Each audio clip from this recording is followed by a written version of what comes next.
During British colonial rule in India, Delhi had a cobra problem. Venomous snakes were everywhere, threatening public safety. The British came up with what seemed like a clever solution: offer a public bounty for every dead cobra. Initially, it worked brilliantly. People brought in cobras, collected their rewards, and the snake population seemed to decline. But then enterprising locals started breeding cobras to kill them for the bounty. When the British discovered this and cancelled the program, the breeders released their now worthless snakes onto the streets. The cobra problem became far worse than before. This gave birth to what economists call the Cobra Effect, when a solution designed to fix a problem actually makes it worse. Fast forward to 2000s in England. The NHS introduced targets for ambulance response times. 75% of life-threatening emergency calls must be met within 8 minutes. The goal was noble: save more lives. And it worked, at least on paper.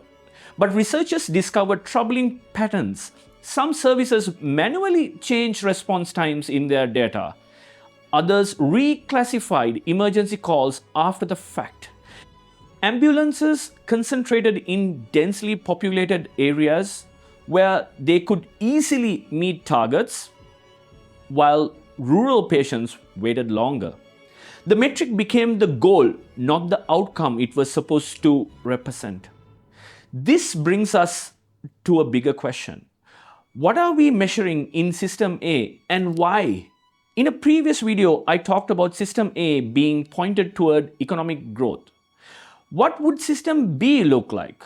What would be its North Star?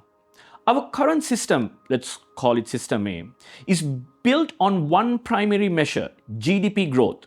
If I murder someone, I grow the GDP through funeral services, legal proceedings, hospital charges.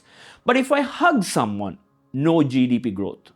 If a father comes home after work and helps his children with homework, spends time with family, no GDP growth. But if he's out getting drunk every night while his children go to expensive tuition classes, GDP grows.